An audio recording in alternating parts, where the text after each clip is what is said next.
I'd like you to join me in the Pledge of Allegiance. I pledge allegiance to the flag of the United States of America and to the republic for which it stands, one nation, under God, indivisible, with liberty and justice for all. Heavenly Father, we thank you for your love, your grace, and your mercy. We'd ask that you would be with us this evening as we work through the business of the city. Pray your blessing and protection over the staff, our patrol officers, our public works people, and also everyone in the building. It's in Jesus' name we pray. Amen.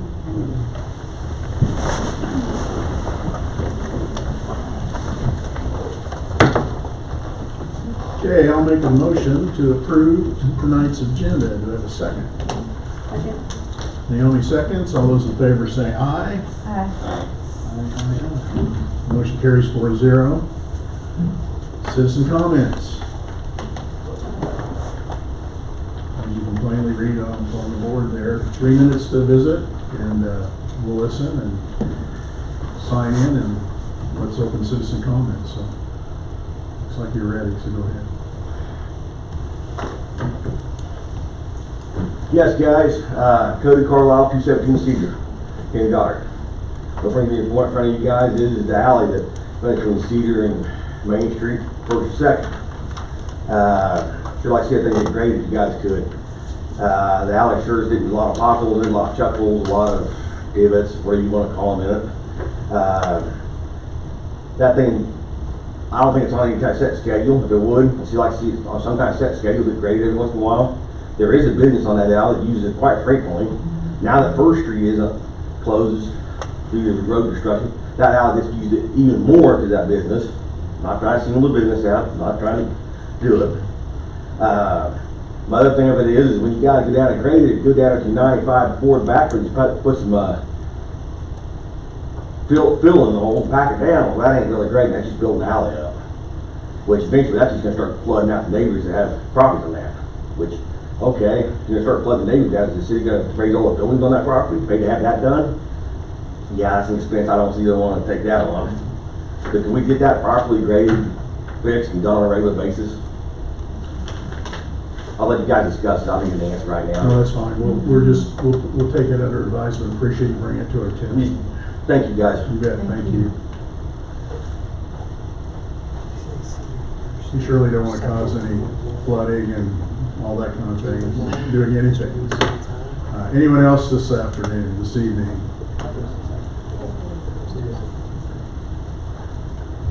Russ Willen, 19894 West Kellogg Drive. Last meeting spoke about businesses and having living space above. And we kicked it back to Planning Commission for further consideration and so on. But I'd like to bring to your attention that I think there's a missing part in all of the discussions that I've heard to this point.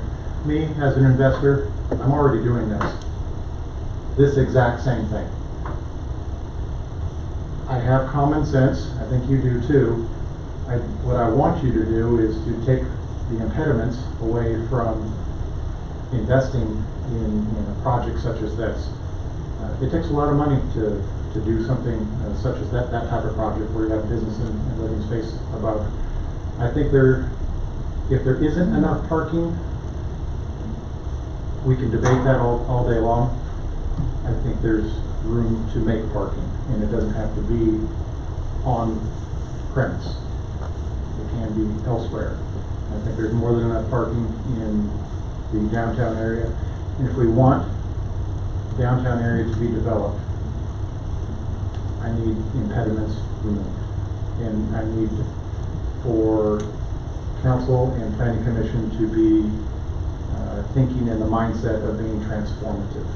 Otherwise, all we're going to ever have is based on what we have today, which is I don't get the impression that that's where you want to go. I think there's room for everybody. Thank you for your time. Rose, thank you. Thank you.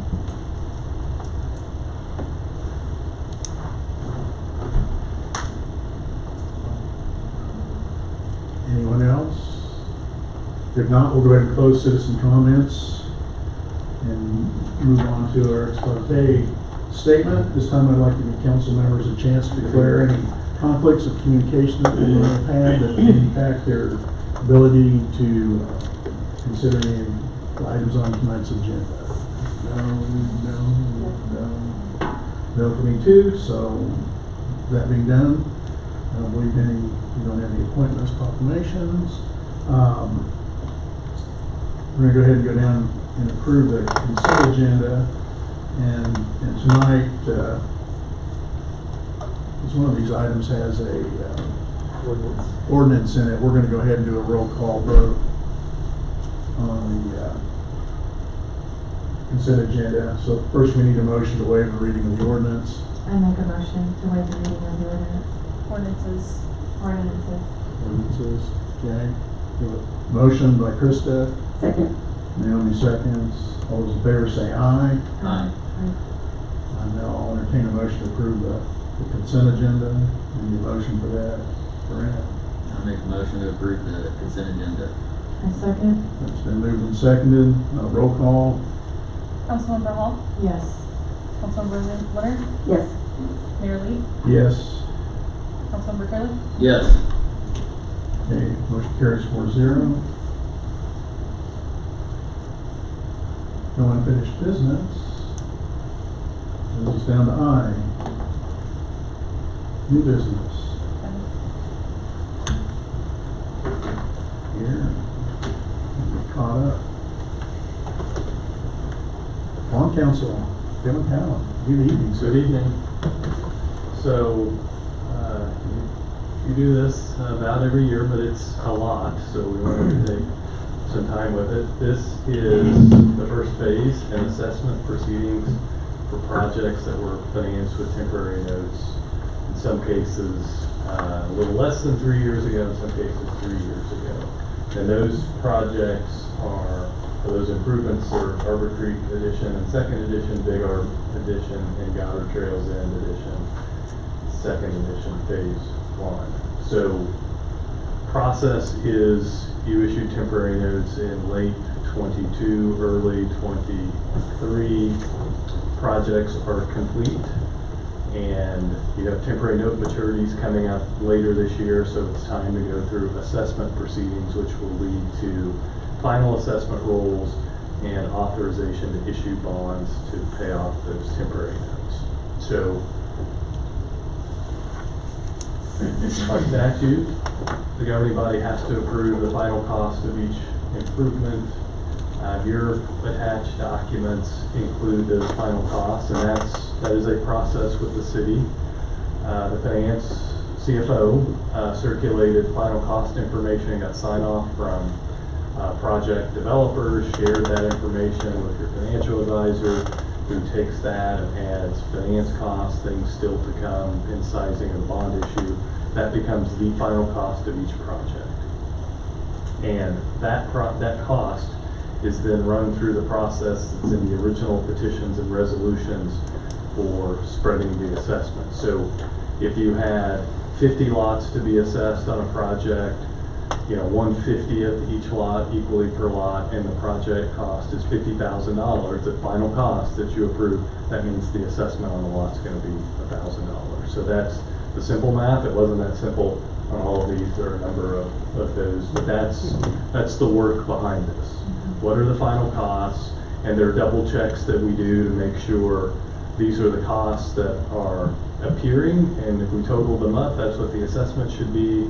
And the double check is, if we do that, do we have enough money to pay off the notes and the interest on the notes? And so, again, a number of sets of eyes have been over this information, and so we're presenting it tonight as the first step. And that first step is to approve those final costs, approve a proposed assessment roll, and then call for a hearing, which is required by statute on those assessments, and giving notice of that hearing. So more detail, these are the projects, and you can see the cost of the improvements as we scroll through this. Most of them are 100% assessed, meaning there's no city at large component. There is one where the city has a city at large responsibility for an upsizing of a water line, I believe it is. So again, as you see, a number of projects and all of this final cost information is in the documents.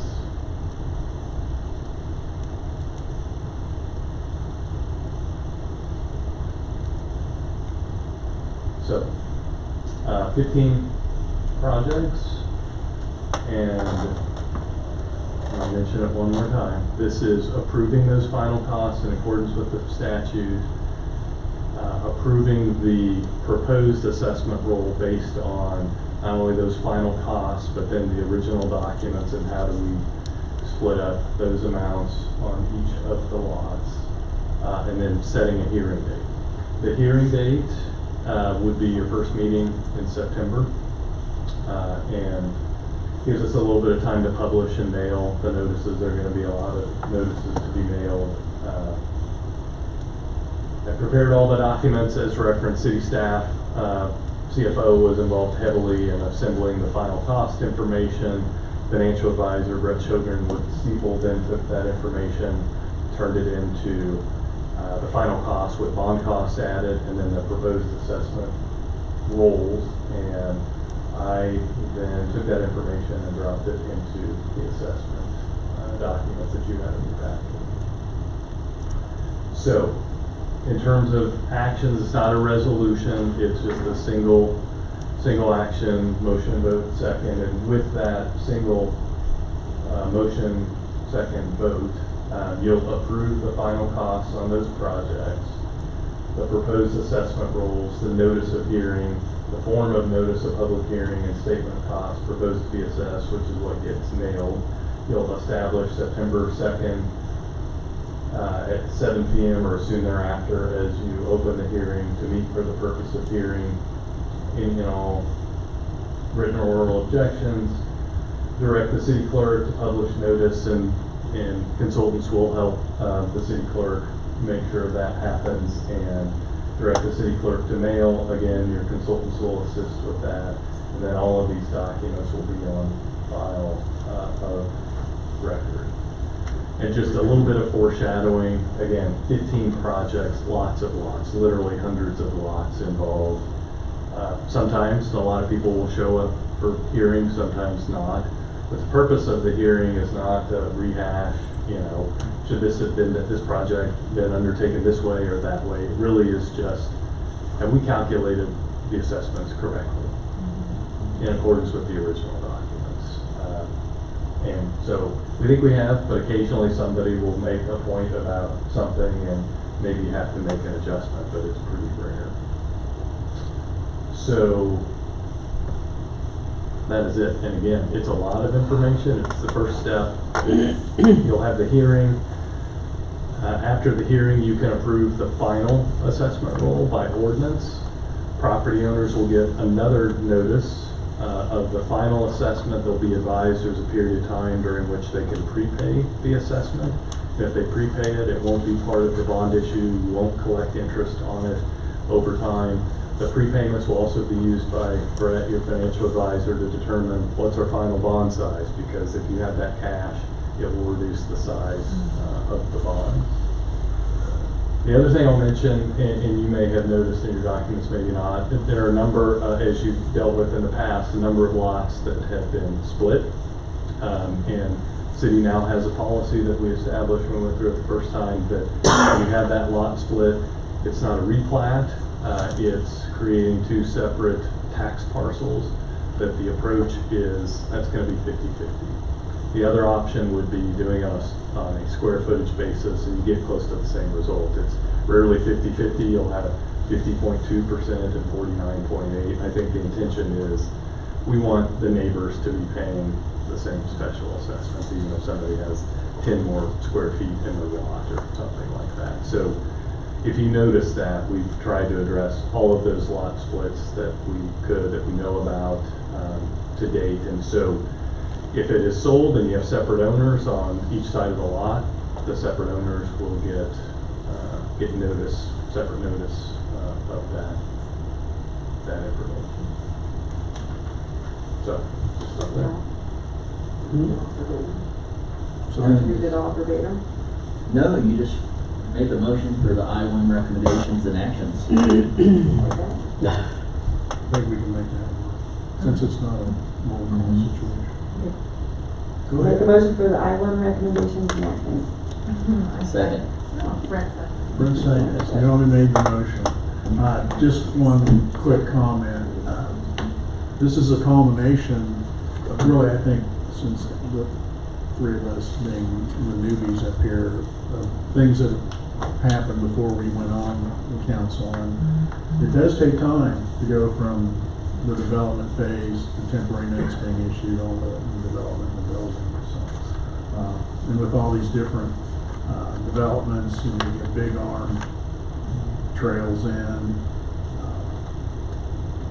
Arbor Creek. I mean, it covers, a fairly substantial amount of new development in the community. So I appreciate all the work it takes to get that all put together. With that being said, all those in favor of the motion, say aye. Aye. Motion carries 4-0. Thank you. Onward and upward we go. Yes.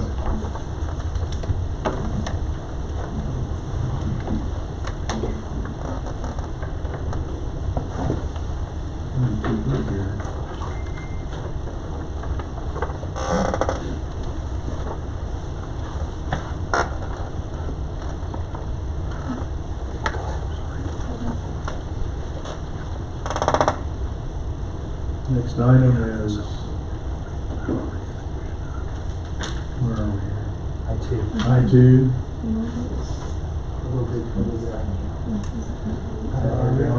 Okay. Good evening, Mayor and Good evening, Mayor and Council. I'm here to present the low bid for the Goddard Galleria. So the Goddard Galleria was developed, was platted in 2011, and a portion was replatted in 2024. There's been a grant that was acquired for $2 million worth of improvements, with the remaining amount to be special assessed to the project. Bids went out for the infrastructure, sanitary sewer, water, storm sewer, and the paving. And the city received 2 bids, which were open on Thursday, July 24th at 2 p.m. There was an addendum to the bid, so for cement as an alternative to the asphalt concrete, which came in at 11% higher than the asphalt for the total bid amounts. The low bidder was Pearson Construction, and the bid could come in below engineer's estimate. There's a full bid tab at 1.2B, I believe it's in your packet. On the analysis, the City Council is considering approving the low bid to Pearson Construction. The City Council is also deciding if they want to award the bid for the amount of $2,600,672.51 for cement, or $2,345,197.51 for the asphalt concrete. As you can see, those are the 2 contractors that had bid on the project.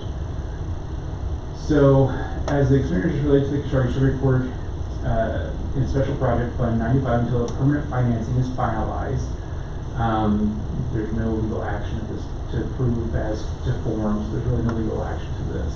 So the recommendation is to move with the low bid, award to Pearson Construction, including the concrete alternative, and I believe that's to decide which material we want to move forward with as well. Mayor, if I could add a couple of quick Go ahead, comments sure. to Jason's commentary. So one, I just wanted to reiterate what council is probably well aware of. Many months ago when we went after the KDOT Economic Development Grant, the city had approved cost sharing $200,000 of that $2 million grant award. So just want to remind you guys of that piece.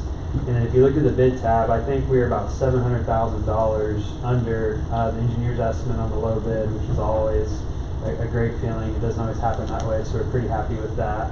And I apologize, I actually snuck in there going ahead and recommending that we do the concrete. I think for this being a commercial road, primarily, that should probably be the default. I'm not sure that asphalt would have been the best pick for that anyhow. So. And I believe the other street, that the street to nowhere, I believe, is concrete that this That's would right. tie into. So I think that whole area being concrete for commercial makes a lot of sense. And the overall cost over the next 45 years would be less expensive than putting down asphalt. So. And we do have one outstanding item on this project. It's the encroachment agreement with the 2 pipelines there. We've been wrestling with them over that for months on end. It feels like we're getting close. Contractors would like to start the work in September, so they're probably not going to start unless we have that item put to bed. So hopefully we can get that taken care of pretty soon. All right, any questions? All right, entertain a motion to approve this. I make a motion to move to approve the low bid award to Pearson Construction, including the concrete alternative. Second. Krista's made the motion, Naomi seconds. All those in favor say aye. Aye. Motion carries 4-0. Thank you. Thank you.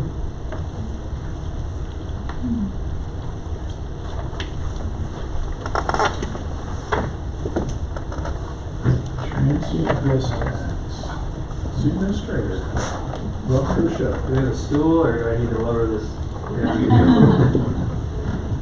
I'm not gonna say anything, because anything I say can get me in trouble with the voice email. I'm still on good behavior for this week. Honorable Mayor, City Council, it's my pleasure to bring an opportunity to you guys to consider the transient guest tax. So, real quick, in 2013, the governing body approved a charter ordinance which set the transient guest tax at 6%. We are exempted via provisions of the state statute, which allowed us to charter out and establish that 6% tax rate. So we have home rule authority as a city, the second class here in Kansas. It's one of the great things about being local government in Kansas. It's not true of every state. It gives us a little more authority to devolves power, so to speak, a little bit more to the locality, which we think is important. We know our issues better than probably the state or the federal government, since we all live here, and that sort of a thing. So in recent years, as you guys are aware too, we're kind of a regional tourism destination, which is pretty impressive and unique for a community of our size to have not one, but 2 or 3 regional tourism attractions here in the city. So to continue to support our general fund and to help pay down the STAR bond, we want to have you guys consider increasing the transient guest tax from the current 6% to 9%. So to give you a little comparison, in our Bring Around Wichita, as the mayor refers to it, we've got a couple of communities that are at 8%, most are at 6%. The other communities that are at this 9% rate are around the KC area, so we would be one of the few with the rate down here. So our position is that if you're here to visit a couple of our hotels, you're here for a specific reason, maybe it's because you're playing in a baseball tournament or something, you're not really going to be too concerned about that extra 1 or 2%. You're going to want the convenience of being, just outside the door of the baseball stadium. Others that are staying here, a lot of them are here for their company, so they're probably charging that to their firm that they work for rather than it being personal out of their pocket. So this is a way for us to increase revenue, help pay down the STAR bond, so it'll amortize faster to give us some more revenue support from areas outside of our citizens' wallets, so to speak, because it'll be the people that are here visiting the community. So I did ask the legal team earlier today, what was the smallest increment that, we could set this at? Could it be 8.98, 8.65, so 0.01, or, how low, how could that increment be? And the answer that I was given was it could be to the, I guess it would be 100th decimal point. So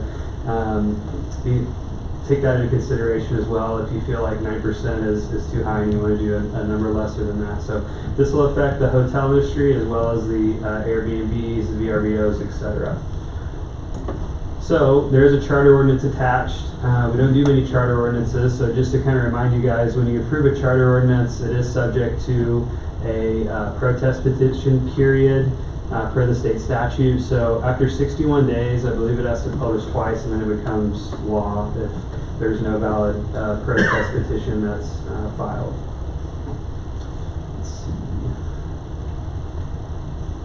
I think that's all I want to share. I mean, we kind of quantified this a bit. If you're going from 6 to 9, theoretically you're increasing your revenue on this source by 50%. So, that's probably a significant amount. I think right now we do if we had the Hampton Inn online and it wasn't going towards the Star Bond District, we'd probably be doing about 50,000 a year. Does that sound about right, Brooke?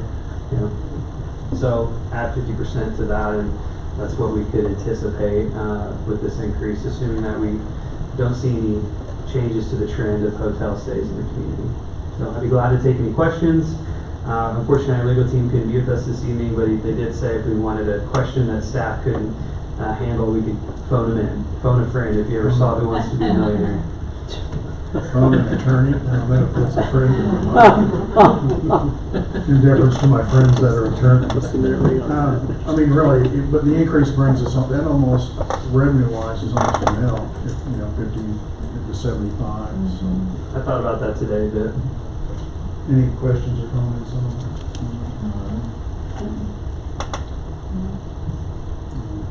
I'm fine with it. There's the banker in me that always likes to go, use round numbers like 8.95. When you're selling an interest rate on a loan document, you want to make somebody feel good. It's like under 10% or whatever, you roll it down a few basis points. But I think we just need this in mind, it'd be good. Well, I'll make a motion to adopt the recommendation to approve the charter ordinance adjustment from 6 to 9%. We'll waive the reading of the ordinance first. Oh, yeah, I guess we probably should do that. I'm sleeping through this meeting. Sorry, I didn't put it on the slide. No, that's I'll fine. take that one. I got in my notes here, I'll pay attention. I'll make a motion to waive the reading. And I'll second. Very good, we got moved and second, all those in favor of that, say aye. Aye. Motion carries. Now I'll make a motion to adopt the ordinance. Any second? Second. Any seconds, roll call. Councilmember Hall, Yes. Councilmember Leonard, Yes. Mayor Lee, Yes. Councilmember Curley. Yes. Motion carries 4-0. Thank you.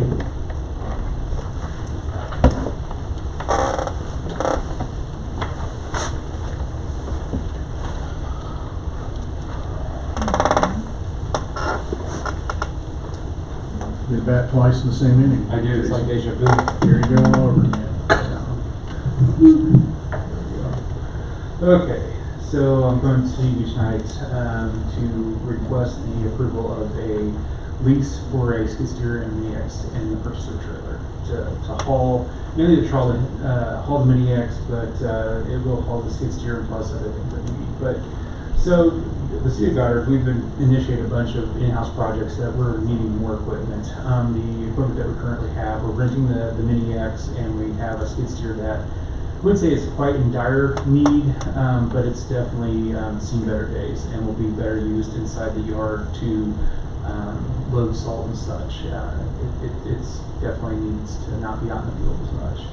We're renting the mini X from Duke Reynolds for $1,750 per month. The rental will continue until new equipment is procured.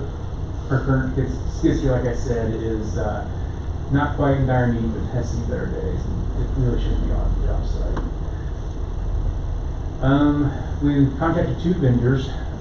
One was Bobcat, one was Foley Cat. I think it's actually called Foley Equipment. For the leasing options, both were able to give us options that include full maintenance at the maintenance intervals. And that means the 250-hour oil change, all the basic maintenance has been included in this lease, as well as the warranty, full warranty. We will be turning over the equipment every 5 years is the idea. That way we can have new equipment more frequently, then you don't have to deal with the ongoing maintenance problems is the idea.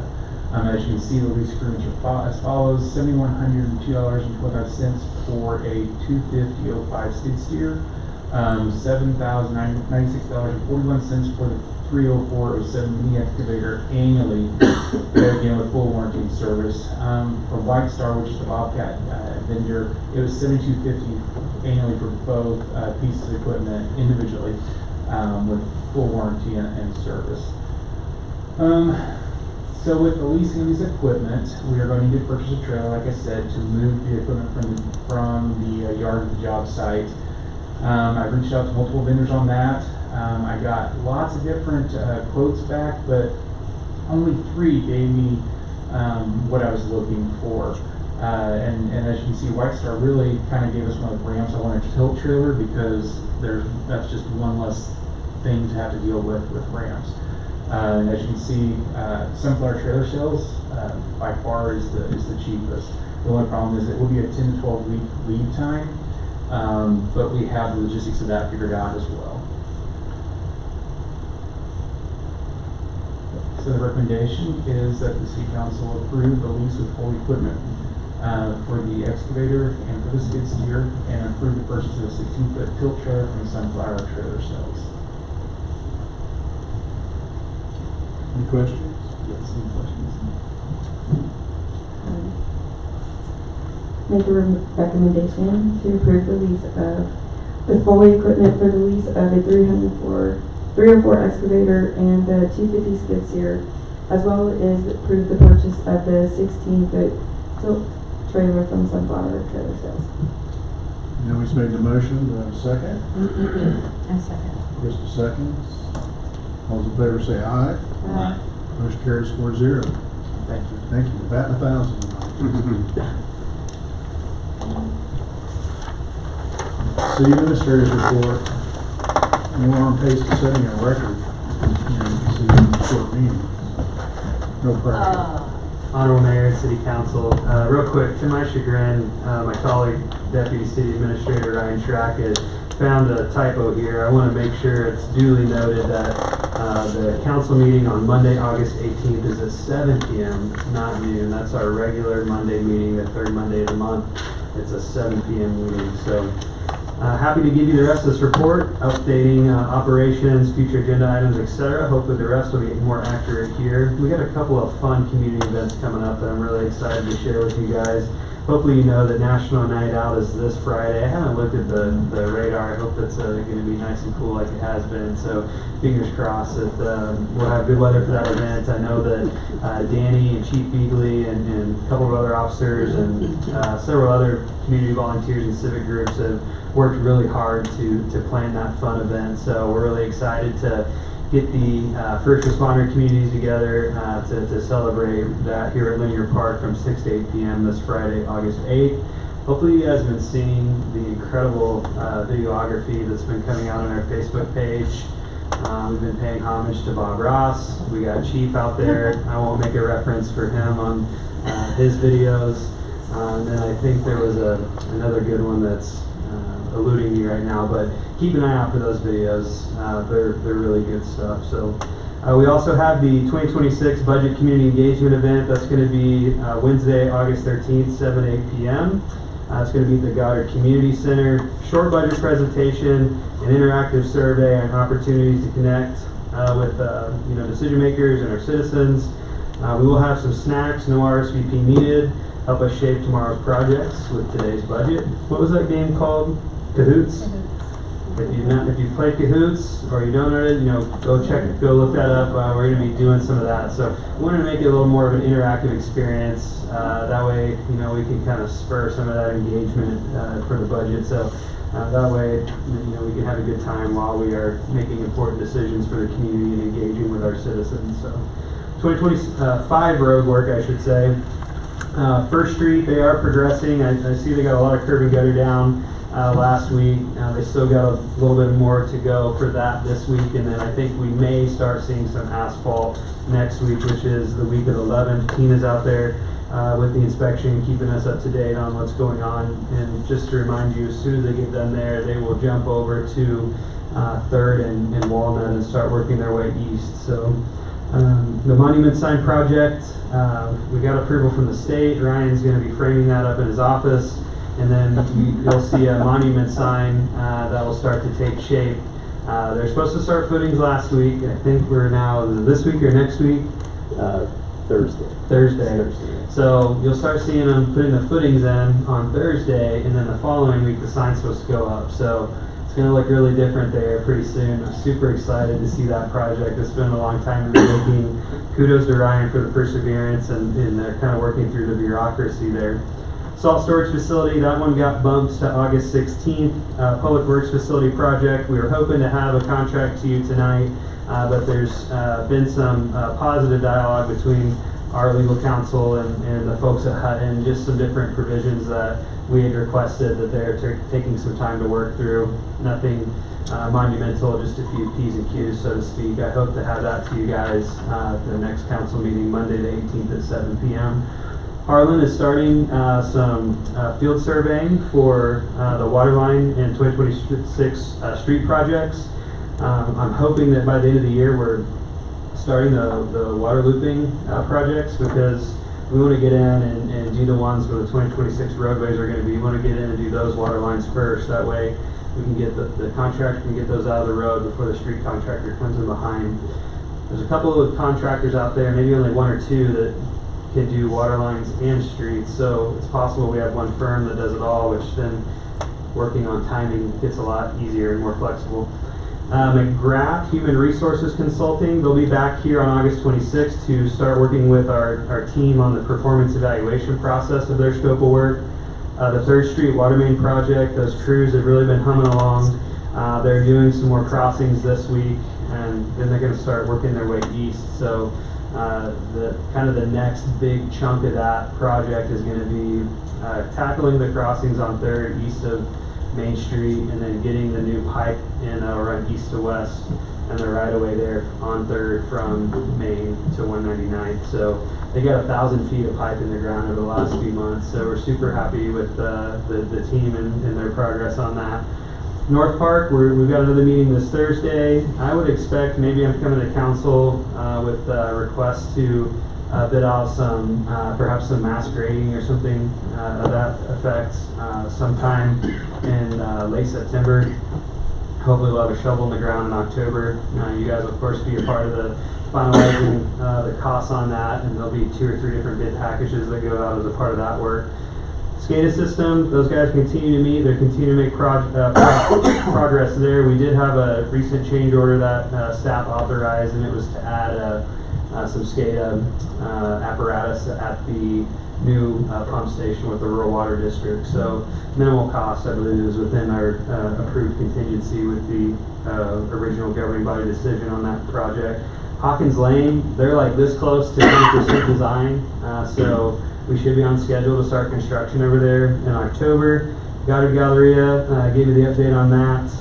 City and rural water pump station projects, they're in construction. You probably saw a big street cut over there on the west side of 167th for the to expose that water main over there on that side of the road. So they are moving along there.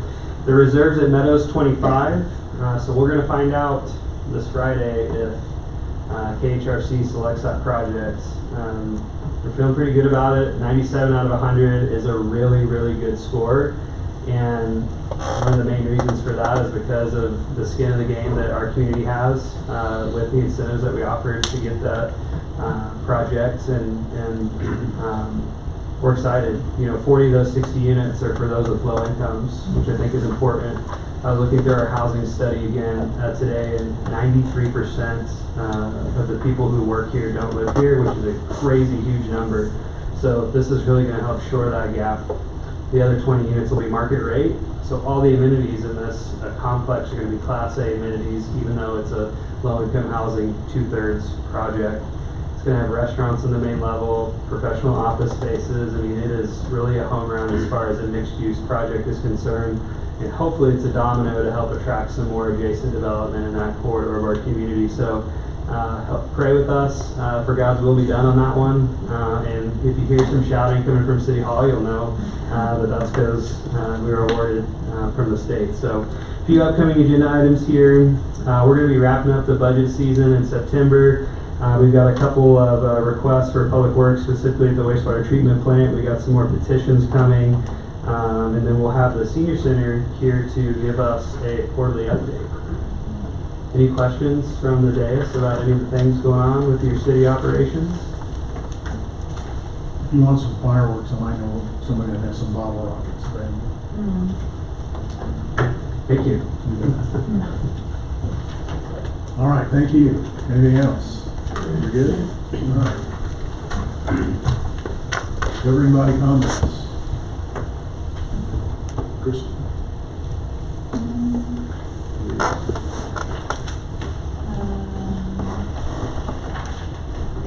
Cody Carlisle for bringing the alleyway to our attention. Hopefully the city will be able to look into that for you. And Russ, thank you for your input on the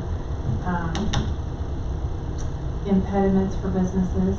And there's a lot of conversations happening around that, so don't be discouraged.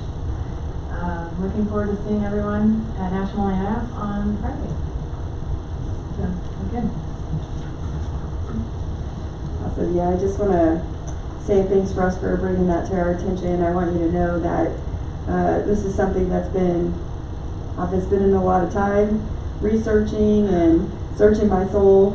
Probably way too much time, probably at work and things at times, just trying to really sort this out in my head, because I really think, real quickly, I've talked to a lot of business owners on Main Street, and there just seems to be a lot of conflict about if this is a good idea or if it's not. And so I find myself in a situation where I'm like, I feel like what I'm missing to be able to make a good decision is vision, right? Like, I feel like what we need really is a vision, and I would love for the business owners that want to build on Main Street to come, and I totally recommend them come here and show us what is it that you want to build, and show us the vision and how it fits in to what Main Street can be. I think that there's some things that we've tried in the past, and I know I had a really long conversation with Craig today, and I really appreciate Craig and Christopher and Ryan and Brooke, I think you were even in there, as we talked through what Kansas Main Street, right? There was a time our chamber had talked about, there's a lot of communities in Kansas, such as Sterling, right, that used the Kansas Main Street idea and brought it here. That was run by the chamber, and the chamber was able, with the work of the city, when, I'll just bring Sterling as an example, where they were able to create a vision for that community, and they used the resources that were available through Kansas Main Street in order to create that vision and do things just like this. I think that before I can move forward and be okay, I would like to see that vision. I would love for those businesses that want to build things on Main Street to come show us what they want to build, and how are they gonna, what is their idea of how they would manage that parking for the other business owners, the small business owners on Main Street. So I think we have some work to do. I think when Krista says don't be discouraged, what she means is, like, it's not that we're against it. I'm just against doing things that don't fit into a vision.